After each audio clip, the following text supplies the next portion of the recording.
Hola, soy Ignacio Torralba, el Tiet, y esto es Entender de Vinos.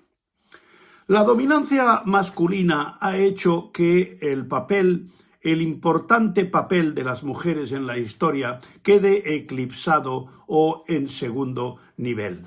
Aquí voy a desvelar el papel de tres viudas que dieron lugar a la grandeza que consiguió con el tiempo el vino más famoso del mundo, el champán.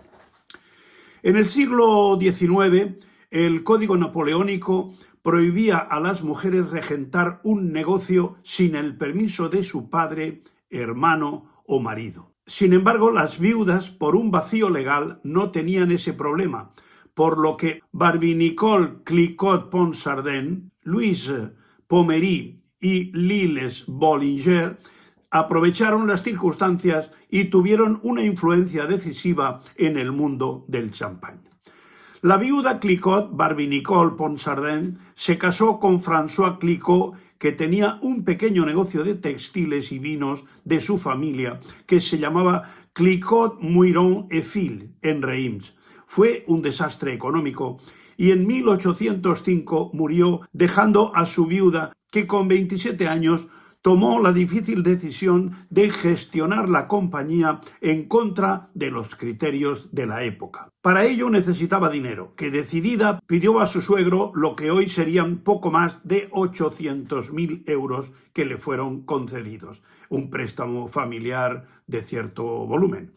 La palabra veuve, viuda, en el nombre del negocio, le otorgaba cierta respetabilidad al mundo del champán, de por sí asociado al libertinaje y a fiestas descontroladas. Otras empresas la copiaron sin tener viuda, solo por seguir la tendencia, como Veuve Vinette o Veuve Louchet. Barbey-Nicole emprendió una etapa de aprendizaje con un viticultor local que duró 4 años. El dinero de su suegro le ayudó a resistir. Aunque las guerras napoleónicas provocaron cierres de fronteras que le dificultaban gravemente el movimiento internacional del producto. En 1814, casi agotado el dinero de su suegro, se enfrentaba a la bancarrota y puso su mirada en el mercado ruso, a pesar del bloqueo de fronteras causado por la guerra. La situación económica era crítica y consiguió un segundo préstamo de su suegro e inició una arriesgada aventura empresarial por conseguir llevar su producto a Rusia antes que Jean-Remy Moet, su gran rival. Así que Barbey-Nicole pasó de contrabando miles de botellas a través de la frontera. Los riesgos eran altos, pues era al final de la primavera y el calor podía perjudicar al champán. Si la pescaban, podían confiscar las botellas, lo que aceleraría su crisis financiera. Pero afortunadamente pasó el champán y llegó a su destino en perfectas condiciones y se adueñó del mercado. En poco tiempo pasó a ser una figura conocida en Rusia como la viuda. Se produjo una gran demanda, por lo que tuvo que aumentar la producción. El proceso de remuage era lento y tedioso, pero fundamental para la calidad del champán. Ya sabéis que el remuage es esos giros que se le dan a la botella en el pupitre, poniéndola invertida para que los pozos vayan al cuello de la botella. Y Barbey-Nicole tuvo una idea. Les dijo a los empleados de su bodega que llevasen su mesa de cocina a la cava y le hicieran unos agujeros, y en ellos voltearían las botellas para sacar las levaduras. Y los empleados, aunque no lo vieron claro, obedecieron. Y funcionó, porque acababa de inventar el útil y famoso pupitre para el remuage del champán. La viuda Clicquot era tataranieta de Nicolas de Ruinart, que trabajó en Auvilliers con Dom Perignon, o sea que experiencia ya tenía del descubridor del champán. Su padre era dueño de una fábrica de lana que empleaba a 1.000 personas. La dificultad vino de que las guerras de Napoleón, que llevaba a los hombres al frente de Rusia, donde murieron millones de hombres, por lo tanto quedaron muchísimas viudas, aunque era una persona de cierta influencia porque su padre fue el alcalde de Reims. Napoleón declaró ilegal exportar champán fuera de Francia durante 15 años. En Francia tampoco se vendía, porque todo el dinero era para la guerra. Ella tenía 500 empleados, pero fue una mujer arriesgada que rompió el bloqueo y mandó un barco por el mar Báltico a Rusia con 50.000 botellas de champán.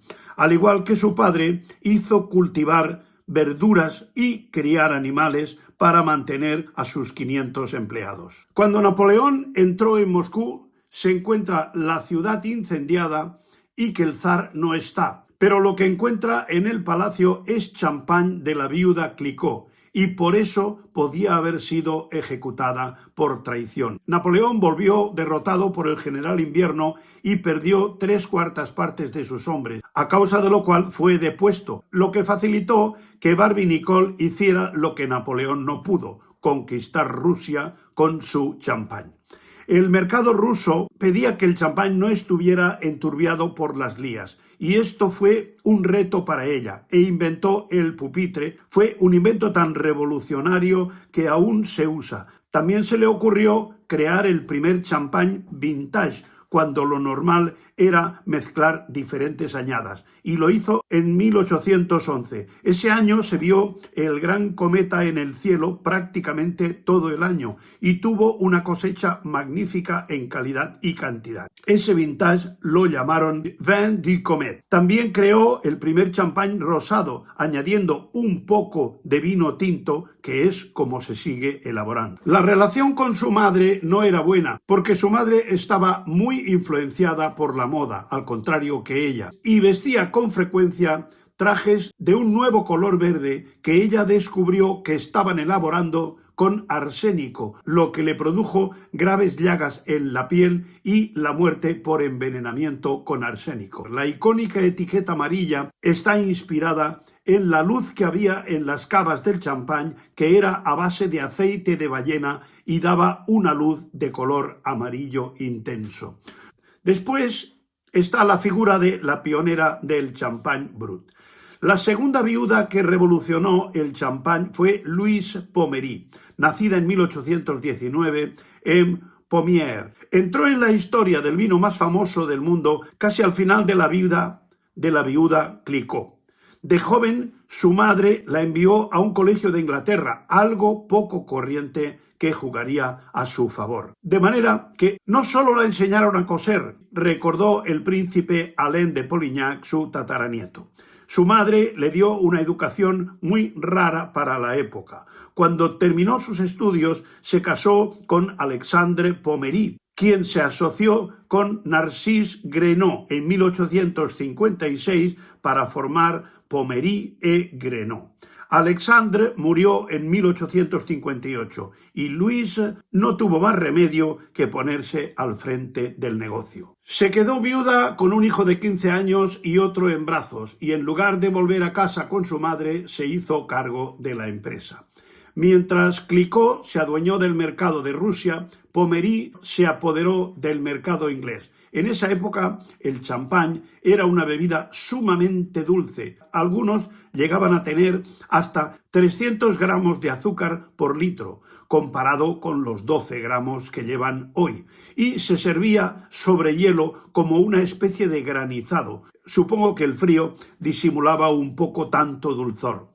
A los ingleses, más acostumbrados a la bebida seca, no les acabó de convencer, pero Pommery pensó que tenía que hacer champán que los enganchase. Su champán brut llegó al mercado en 1874, con un estilo muy diferente. Era seco, fresco y vivaz, muy equilibrado y con un delicado y distinguido aroma.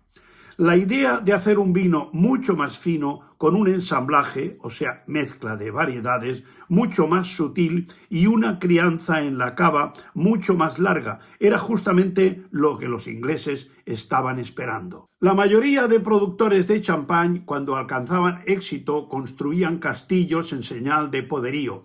Ella decidió construir uno como medio de atraer al público.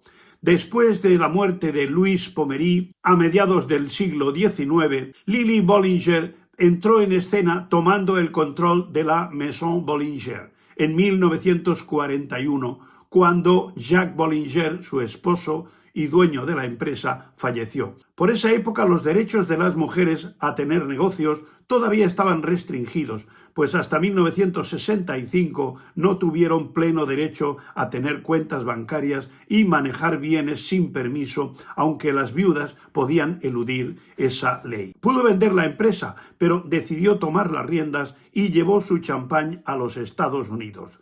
Durante 3 meses viajó por todo el país llevando sus vinos sola. Se hizo muy popular y acabaron llamándola la primera dama de Francia, según publicó un diario de Chicago en 1961.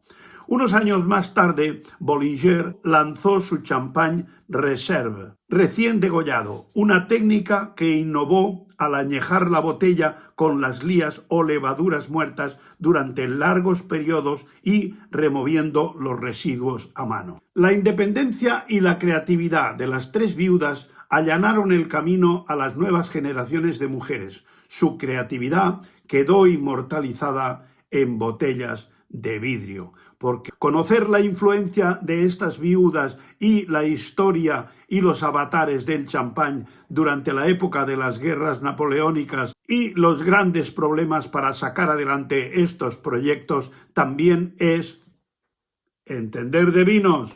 Hasta otra.